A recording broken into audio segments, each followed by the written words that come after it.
I want to talk to all the young people out there, including their parents, who ask me so many questions about, are there things I could be doing with my children to position them for success as they get older? And for you young people out there that are constantly messaging me about wanting to be an entrepreneur, wanting to be successful, or just wanting to be happier in your life, I want to dispel one thing that I hear other influencers say out there in social media or on YouTube that could not be more wrong, which is telling young people all the time to just be patient. You know, enjoy your teens, enjoy your 20s. You've got forever. You're going to live to 130. There's no reason to get so worried about being successful now. And I got to tell you, that is the most ridiculous advice. I don't care how many followers the person has that's telling you this, they could not be more wrong. It's ridiculous and it's nonsense. There's no reason simply because of your age that you should not be after it, that you can't be hustling, that you can't become successful. Is it 18? Is it 28? Is it 38? It's ridiculous because there isn't a number.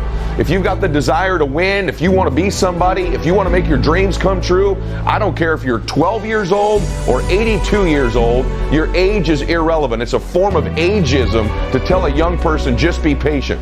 If you're like me, my mom and my dad didn't give me a business. I didn't start on second or third base like some of these people that are telling you somehow to be patient. I had to pick myself up by my bootstraps and make something of my life. And frankly, the sooner you get going, the sooner you start working on yourself, the sooner you make progress, the sooner you're going to get there and enjoy your life.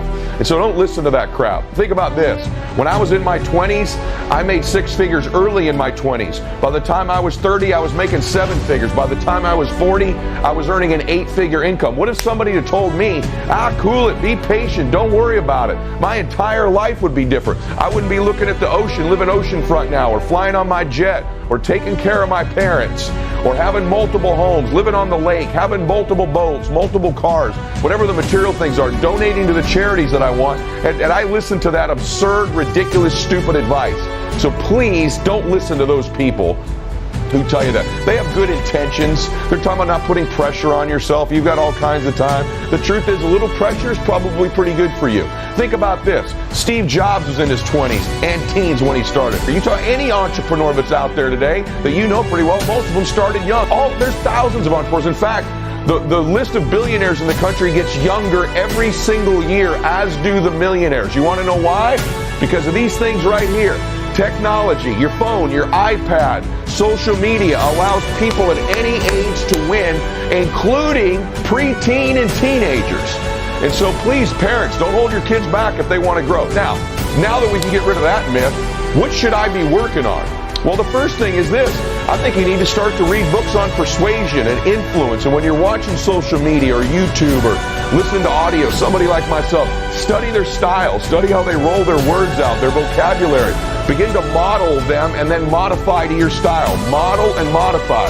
Model people and then modify. It's going to be your ability to persuade people, to influence people, to cast a vision, to transfer energy at any age of your life that's going to determine how far you go. So start to study the great communicators. That's number one. Begin at any age to have your children, or if you're one of those kids listening to this, young people, begin the process of setting goals early. Right now, begin to set goals and achieve them. Write down your outcomes, right? Third, begin to work on personal development. Read some books. Read Max Out Your Life, my book. Go to maxoutbook.com. Read that book. There are other great books out there by many people that you can begin to read around your school books or in the summertime on personal development.